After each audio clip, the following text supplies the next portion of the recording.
Notre Dieu, notre Père, notre Roi, nous voulons te remercier, Père éternel, pour ta parole. Maintenant que nous nous trouvons à tes pieds à cet instant pour étudier ta parole, nous réclamons juste la promesse de Jean 16 à partir du verset 13, Père, afin que tu nous envoies ton Saint-Esprit et que tu nous guides dans toute la vérité. Nous te disons déjà merci pour le Saint-Esprit que tu vas donner à tout un chacun ici présent. En Jésus-Christ, nous t'avons prié. Amen.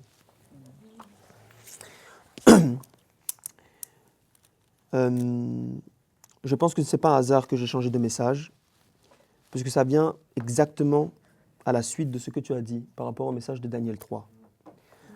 Parce que tu as conclu en disant que la foi sans les œuvres, en résumant, la foi vient avec les œuvres, n'est-ce pas? Et il y a un texte qui fait, comme vous êtes tous des adventistes ici, c'est pas vrai? Il y a un texte qui, je pense, est très mal compris dans l'adventisme en général. C'est le texte de Jacques 2 à partir du verset 20. Je pense que c'est un texte que vous connaissez tous. Jacques 2 à partir du verset 20. Le juste vivra par la foi. Non, jugé par les œuvres. Non.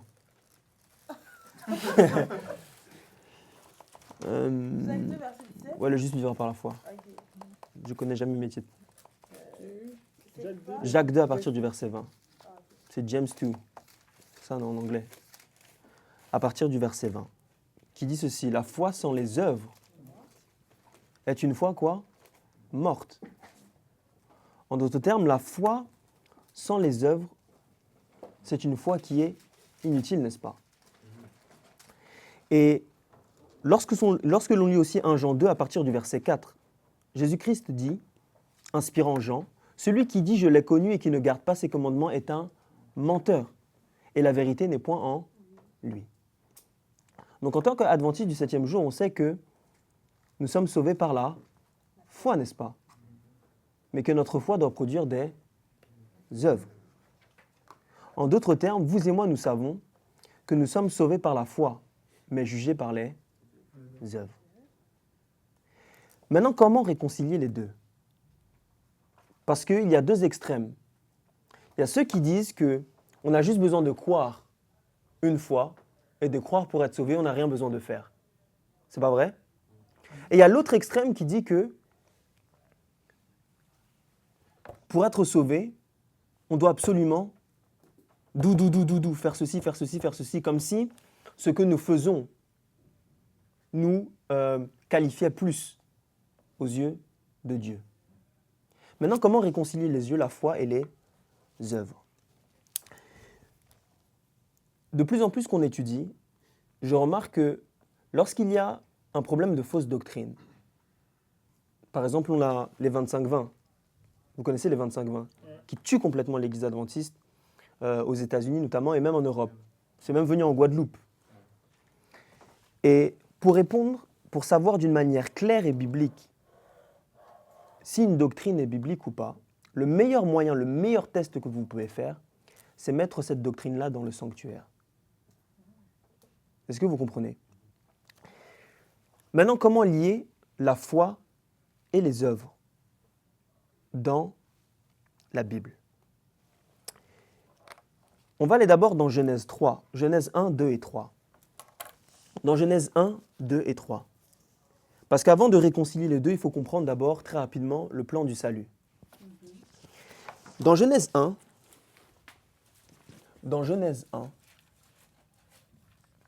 et 2,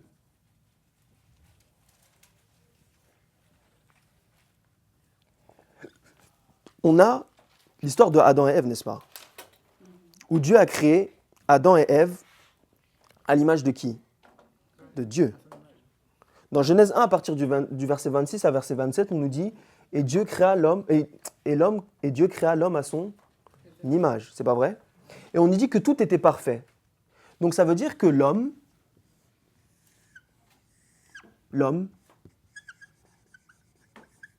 et Dieu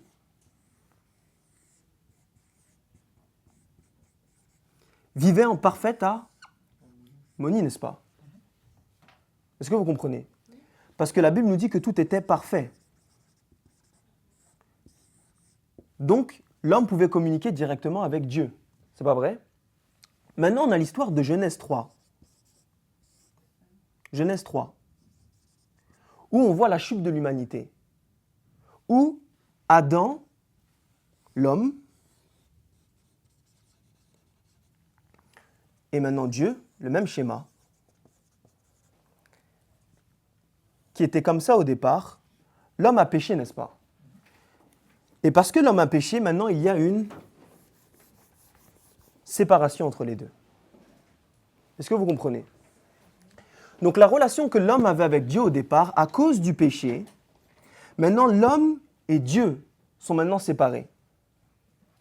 C'est pour ça que dans Ésaïe 59, à partir du verset 1, 2 et 3, on dit que la seule chose qui peut mettre une séparation entre l'homme et Dieu, c'est le péché. Ok? Maintenant, lorsque l'homme a péché, il n'y a pas eu simplement qu'une séparation entre l'homme et Dieu. Parce que dans Romains 6, à partir du verset 16, on va prendre Romains 6 à partir du verset 16.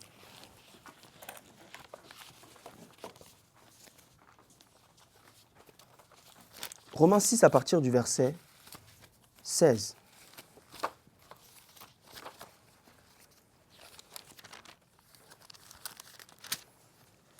Est-ce que vous y êtes, mes frères et sœurs? Romains 6 à partir du verset 16. Et je vais lire. Ne savez-vous pas que quiconque de vous, vous livre vous-même comme esclave pour obéir, vous êtes esclave de celui à qui vous obéissez, soit du péché pour la mort, soit de l'obéissance pour la justice. Ça veut dire que l'homme, en obéissant, en péchant, est devenu esclave de Satan. Est-ce que vous comprenez? Donc lui qui était en parfaite harmonie avec Dieu, maintenant, l'homme, supposons,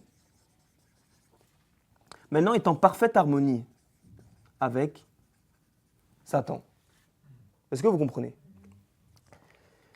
Donc, non pas qu'il y a eu simplement une séparation entre l'homme et Dieu, mais en plus de ça, l'homme est maintenant devenu comme ça avec Satan. Exactement comme ça. Maintenant, dans Genèse 3, il y a une séquence, puisqu'à partir de Genèse 3, le verset 15, Dieu fait une promesse. Il dit « Je mettrai inimitié ». Donc Dieu va littéralement venir comme ça pour séparer ce lien que l'homme maintenant a avec Satan. Est-ce que vous comprenez? Le premier point déjà ici, c'est que est-ce que Dieu a demandé la vie à l'homme? Non. Avant de faire Genèse 3, le verset 15. Est-ce qu'il a demandé la vie à l'homme? Non, n'est-ce pas? Ça veut dire que qui a pris l'initiative ici au départ? C'est Dieu, n'est-ce pas? Est-ce que vous comprenez? Maintenant, tout le but du plan du salut, c'est de restaurer ce gap, comme vous dites, ce vide entre l'homme et Dieu. Maintenant, comment Dieu va réparer ce gros problème-là? Parce que l'homme a échoué dans la partie de son contrat. Mais Dieu, lui, on sait que Dieu est fidèle et qu'il ne change pas. Donc par définition, Dieu n'a pas échoué dans son contrat. Dieu a rempli la part de son contrat, mais c'est l'homme qui a échoué. Maintenant, comment Dieu va réparer cette séparation-là? Comment Dieu va faire en sorte que l'homme soit de nouveau proche de lui? Dans la Bible, il y a un principe dans Lévitique 25, à partir du verset 25. Parce que rappelez-vous, l'homme est devenu esclave de qui? Satan, n'est-ce pas? Maintenant, allons dans Lévitique 25, à partir du verset 25.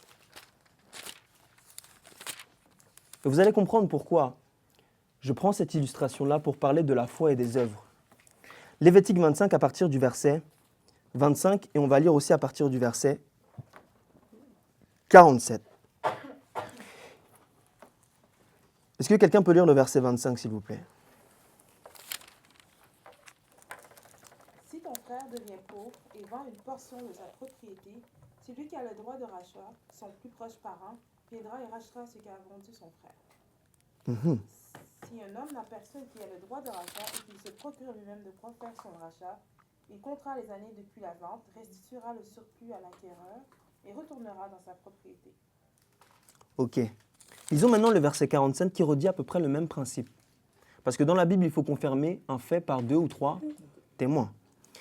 Je vais lire le verset 47. « Et si un étranger ou un homme qui séjourne chez toi s'est enrichi, et que ton frère qui est à côté de toi lui soit devenu pauvre et se soit vendu à l'étranger qui séjourne chez toi, ou un homme issu de la famille de l'étranger, après qu'il se soit vendu, il y aura pour lui un droit de rachat. Un de qui?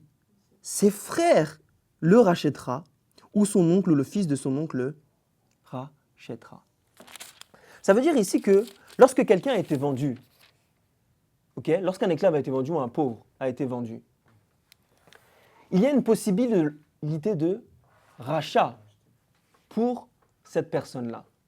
Mais pour qu'il y ait possibilité de rachat, la personne qui a la possibilité et le droit de rachat sur cette personne-là doit être son plus proche parent. Vous comprenez? Donc comment appliquer ce principe-là entre l'homme et Dieu? Pour racheter l'homme, Dieu a dû devenir son plus proche parent. Est-ce que vous comprenez? C'est pour ça que Dieu s'est fait homme à travers Jésus-Christ. Puisque Adam a perdu sa principauté, a perdu sa domination sur la terre. C'est pas vrai? C'est pour ça que dans Matthieu 4 et dans Luc 4, lorsque Satan va tenter Jésus-Christ, il va dire « Tout pouvoir m'a été donné ». Qui lui a donné? Adam, en péchant. C'est pour ça maintenant que Dieu va se faire homme et va maintenant prendre la place de l'homme et va devenir le second Adam. Est-ce que vous comprenez? Parce qu'il doit devenir le plus proche parent pour pouvoir racheter l'homme qui s'est vendu au péché. Ça nous donne un principe très fondamental sur la justification par la foi. Je vais vous expliquer pourquoi. Parce que Dieu ici va remplir la partie du contrat que l'homme n'a pas pu faire pour lui-même. En d'autres termes, lorsque Dieu vous sauve du péché, c'est encore lui qui fait l'initiative. C'est pour ça que dans Romains 5, le verset 8, on nous dit quoi? Alors même que vous étiez encore pécheurs, Christ est mort pour vous. Est-ce que Christ vous a demandé votre avis? Non, n'est-ce pas?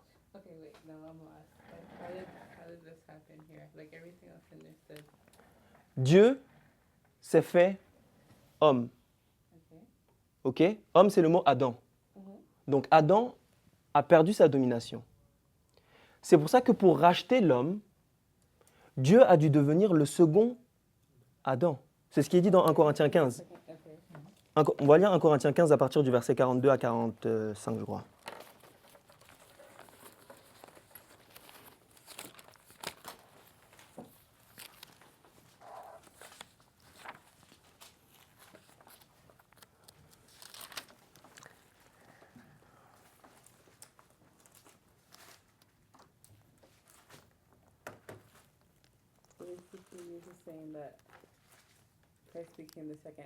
Exactement.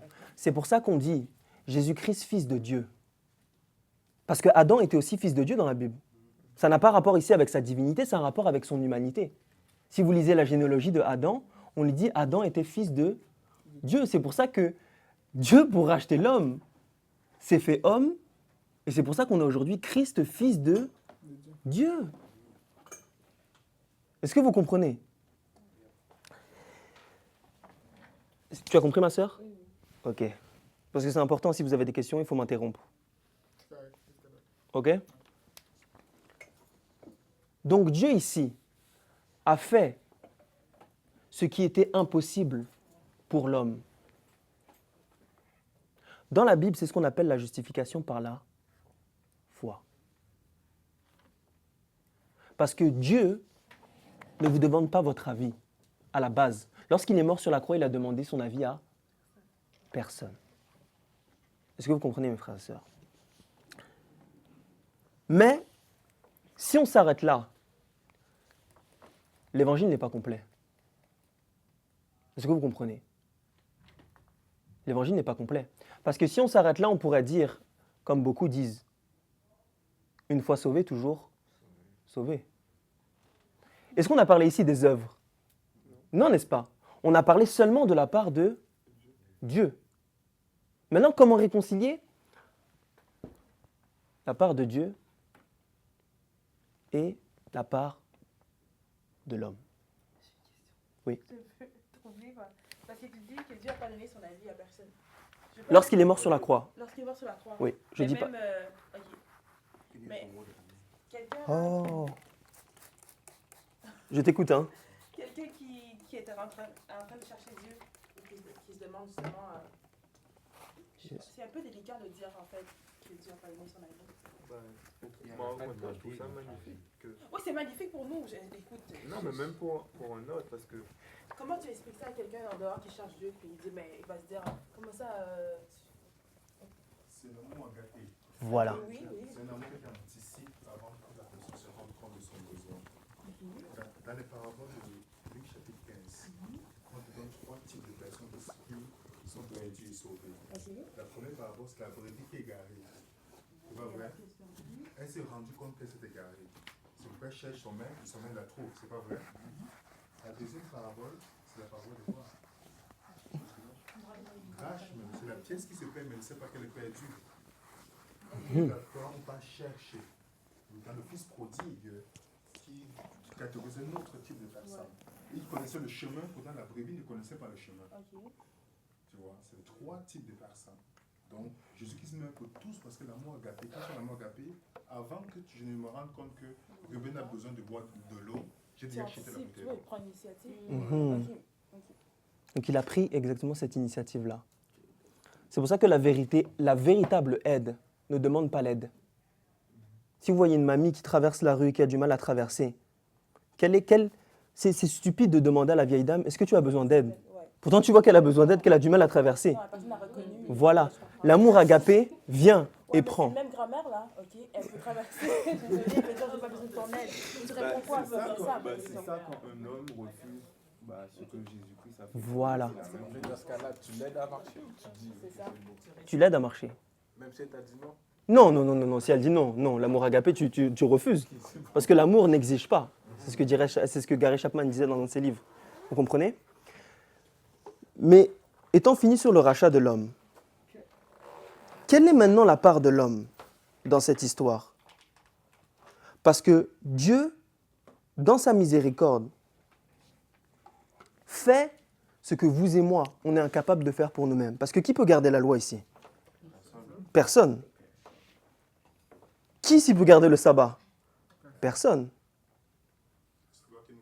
C'est le sabbat qui nous garde. Vous comprenez? Mais quelle est la part de l'homme dans cette histoire? Parce que si l'homme n'a aucune part, ça voudrait dire qu'une fois sauvé, toujours sauvé. On va aller dans un texte dans Jean 6, le verset 9. Jean 6, le verset 9.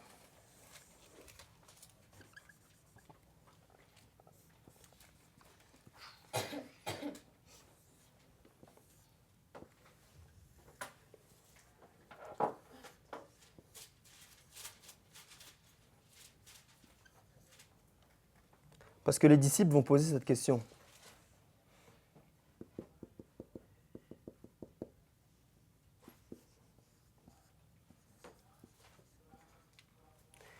Les disciples vont poser la question à Jésus-Christ, mais que faut-il faire pour être sauvé?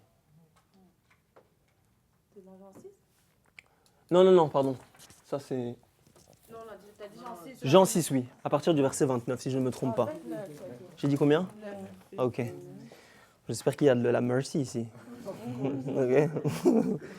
Jean 6 à partir du verset 28. Vous, c'est 28? Les disciples m'ont posé la question, que faut-il, que devons-nous faire pour faire les œuvres de qui? De Dieu, n'est-ce pas? Qu'est-ce que va dire Jésus-Christ? L'œuvre de Dieu, c'est que vous croyez en celui qui l'a envoyé. L'œuvre de Dieu, c'est que vous croyez. Quelle est la part de l'homme dans toute cette histoire-là? Croire. Mais croire en quoi? En celui qui l'a envoyé. En Jésus-Christ, n'est-ce pas? Mais ça va beaucoup plus loin que ça. Parce que croire seulement en Jésus-Christ, ça voudrait dire qu'on s'arrête ici. Les démons croient, n'est-ce pas? Les autres dans le monde croient, n'est-ce pas? Mais quelle est la différence? Moi, je vois ça plutôt. Moi, je me dis que les démons, ils savent. Ils Mhm. ne croient pas. Ils savent que Dieu existe, mais ils ne croient pas dans le caractère d'amour de Dieu. Du moins, c'est un peu comme ça que je. Les démons croient, mais tu vas comprendre pourquoi il y a une différence. Parce que lorsque l'on croit en Christ, il y a un test. C'est celui des œuvres. La différence entre les démons et ceux qui croient vraiment en Christ, c'est parce que les démons peut-être croient, mais n'ont pas laissé cette vérité les transformer. Tu comprends? C'est juste l'existence. Voilà. Mais ils n'ont pas cette crainte non plus. Parce que Non. ben là, c'est trop tard, hein, mais Pour eux, on sait, prophétiquement, vous savez. OK? L'œuvre, c'est que vous croyez. Mais croire en quoi? Aux promesses de Dieu. C'est pas vrai? Vous savez que dans la Bible, il y a 1260 à peu près promesses dans la Bible. C'est ça, non? Il y en a plus, non?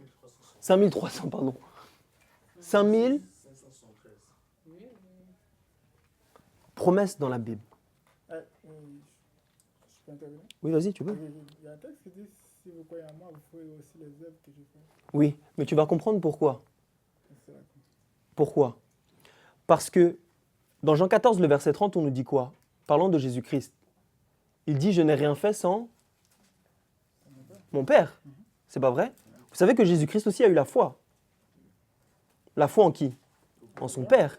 C'est cette foi-là qui a actionné les œuvres dans sa vie.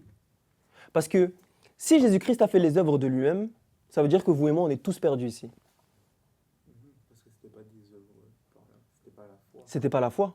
C'est-à-dire c'est comme si Jésus-Christ avait un bouton ici, et dès qu'il était in trouble, il appuyait, tu vois, sur le bouton divinité. Tac, il disparaît. C'est pas Il vrai? n'y a plus de douleur. Plus de douleur. Mais on sait que Jésus-Christ était comme vous et moi, 100% homme sur la terre, mais aussi 100% Dieu. OK? Mais je veux revenir sur cette question-là, parce que notre problème n'est toujours pas résolu. L'homme, la part de l'homme, c'est de croire. C'est pas vrai? Et le fait de croire, les gens du protestantisme s'arrêtent ici, n'est-ce pas? Il faut croire, c'est tout. Mais nous, on sait que croire ne suffit pas. Vous comprenez? Il faut qu'il y ait autre chose qui se passe. Parce qu'ici, il y a ce qu'on appelle la sanctification, vous connaissez.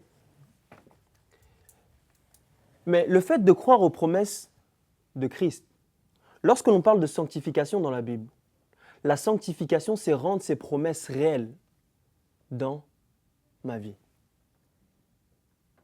Accepter Jésus-Christ dans sa vie doivent aussi se démontrer maintenant dans votre vie.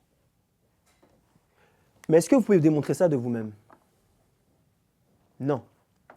Parce qu'on est sauvé par la foi.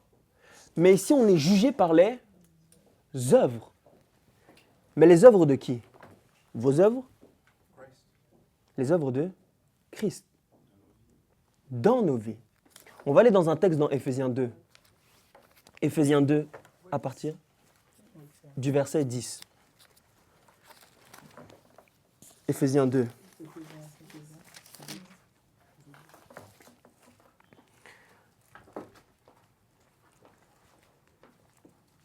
Éphésiens 2, à partir du verset 10.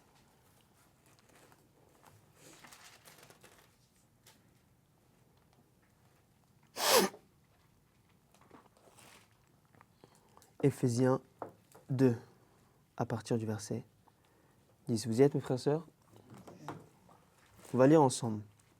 Car nous sommes son ouvrage, ayant été créés en Jésus-Christ pour de bonnes œuvres que Dieu a préparées d'avance, afin que nous les pratiquions. Dieu a déjà préparé les œuvres bien avant.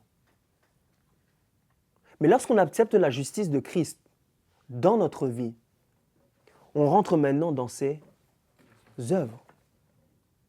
Ça veut dire que l'homme, par définition, n'a aucun mérite. de pouvoir marcher dans les œuvres de Christ. Parce que ce n'est pas ses propres œuvres-là. Et celui qui a initié ça, ce n'est même pas lui, c'est Christ lui-même. Vous comprenez? C'est Christ qui initie déjà ici. Et c'est Christ qui va encore terminer. Vous comprenez? Et j'aime ce que disait Ellen White. Elle disait que les œuvres, ça représente la loi qui mesure notre caractère. En d'autres termes, ici, c'est là où est mesuré tout ça. Si véritablement on a accepté Jésus-Christ comme notre Sauveur. Je crois que c'est dans Review and Herald, le 5 octobre 1886. Elle dit, les œuvres sont la loi, ou est la loi, qui mesure le caractère. Donc c'est comme un curseur qui mesure si véritablement vous avez accepté véritablement la justice de Christ dans votre vie. Est-ce que vous comprenez? Mais ça ne s'arrête pas là. Parce que non seulement ça, ici, ça montre si véritablement vous avez accepté la justice de Christ dans votre vie. Parce que beaucoup de gens font tout ça par leurs propres œuvres. Deviennent végétaliens par eux-mêmes. C'est pas vrai? Croyant que ça les justifie devant Christ. Pourtant, ils n'ont aucun mérite. Le seul mérite qu'on a, c'est de mourir. Vous comprenez?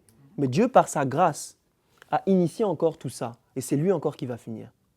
Des gens vont à l'église le sabbat, n'est-ce pas? C'est pas vrai? Mais ils vont à l'église d'eux-mêmes. Ils ne sont même pas joyeux. Ça prouve qu'ils vont encore au sabbat d'eux-mêmes. Que ce n'est pas Dieu qui fait ça dans leur vie. Vous comprenez? Mais ici, non seulement ça montre que vous êtes justifié, que vous gardez cette justice dans votre vie par les mérites de Christ et pas Christ seulement, mais ça montre aussi une autre chose. Parce que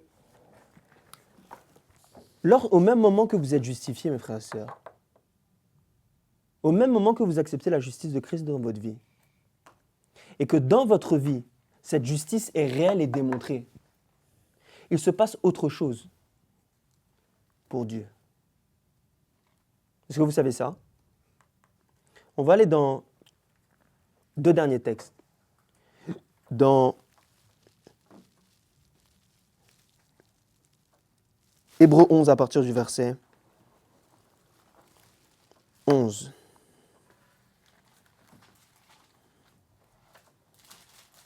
Hébreux 11 à partir du verset 11. Hébreux 11 à partir du verset 11. Est-ce que quelqu'un peut lire dans la King James? Parce que c'est la meilleure version qui existe.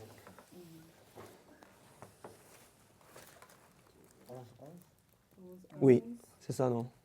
Parlons de Sarah. C'est ça? Okay. Through faith also Sarah herself received strength to conceive seed and was delivered of a child when she was past age, because she judged him faithful who had promised. Ah! Ici, vous connaissez le chapitre de Hébreux 11 qui parle de la foi, n'est-ce pas? C'est pas vrai? Sarah, en se rendant disponible, en plaçant sa confiance dans les promesses de Dieu, en plaçant ses promesses entre les mains de Dieu, et donc en ayant la foi, parce que la foi vient de ce que l'on entend, et ce que l'on entend vient de la parole de Dieu. En d'autres termes, la foi vient des promesses de Dieu. Est-ce que vous comprenez? En faisant confiance aux promesses de Dieu, Sarah nous dit « She judged him faithful ». Le mot c'est « she judge ». Does that mean believe in that context? Non. Ça veut dire qu'elle a jugé Dieu.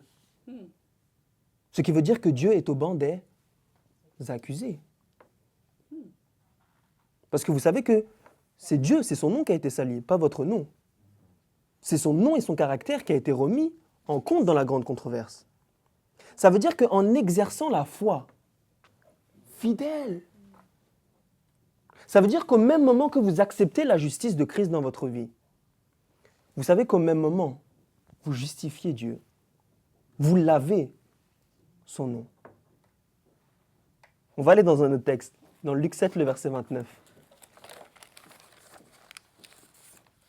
C'est pour ça que lorsque l'on étudie le message des 3 anges, quand on dit le jugement est venu, dans Apocalypse 14 à partir du verset 6,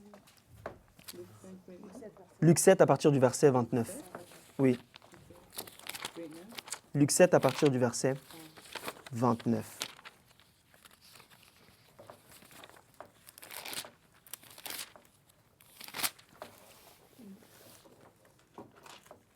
Je vais lire du verset 28 à 29. Vous y êtes? Luc 7 à partir du verset 28 à 29. Vous y êtes, mes frères et sœurs? Ok. Car je vous dis, parmi ceux qui sont nés de femmes, il n'y a aucun prophète plus grand que Jean le baptiseur. Mais le moindre dans le royaume de Dieu est plus grand que lui. Le verset 29. Écoutez attentivement, s'il vous plaît. Et tout le peuple qui entendait cela, et les publicains, quoi? Justifiaient Dieu, ayant été quoi? Baptisés du baptême de Jean. Pause. Vous voulez qu'on relise? Ah oui. On va relire. Et tout le peuple qui entendait cela, et les publicains, justify God, ayant été baptisés du baptême de Jean. Est-ce que vous comprenez?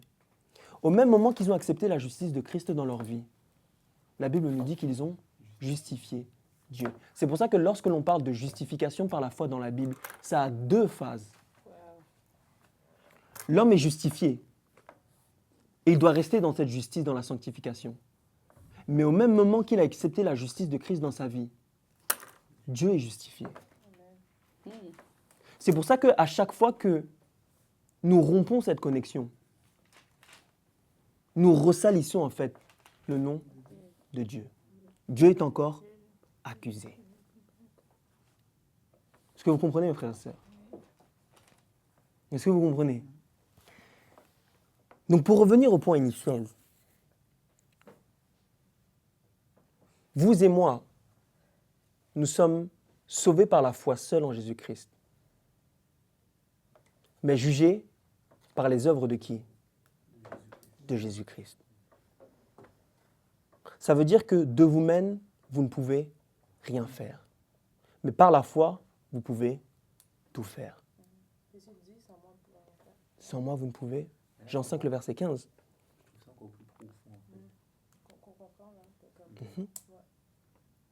C'est pour ça, mes frères et sœurs, que celui qui a véritablement compris la justice de Christ ne peut jamais critiquer quelqu'un d'autre. Jamais. Parce que Dieu a usé de miséricorde envers tous. C'est pour ça que la Bible dit dans Jacques 3 que celui qui n'usera pas de miséricorde ne tiendra pas le jour du jugement. Donc vous et moi, nous sommes justifiés par la foi en Jésus-Christ, qui a initié tout ça sans vous demander votre avis, n'est-ce pas? Et c'est encore lui qui va terminer cette œuvre. Amen.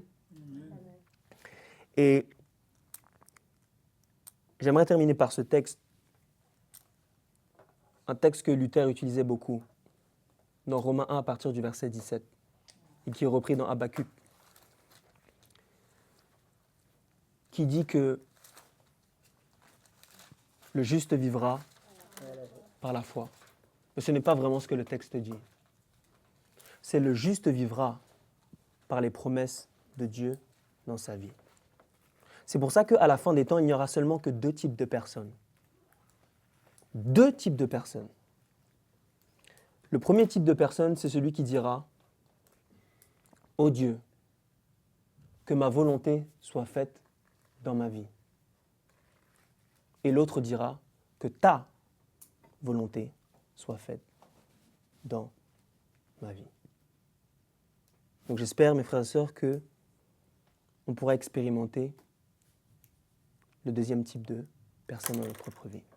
Amen. Amen. Le dernier verset, c'était Romains. Romains 1 à partir du verset 16 à 17. Le juste vivra donc par la foi. Vous comprenez, mes frères et sœurs? C'est pour ça que l'homme, et là, parlant du message du troisième ange, disait que le message du troisième ange, c'est la gloire de l'homme jetée dans la poussière.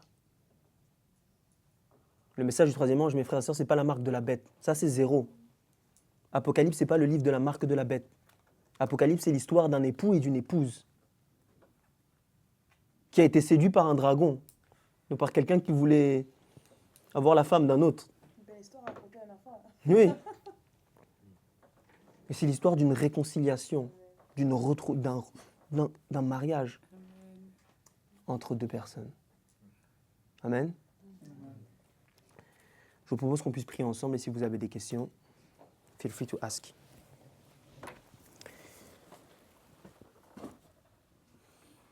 Notre Dieu, notre Père, notre Roi, nous voulons, Seigneur Dieu, te remercier pour ta parole.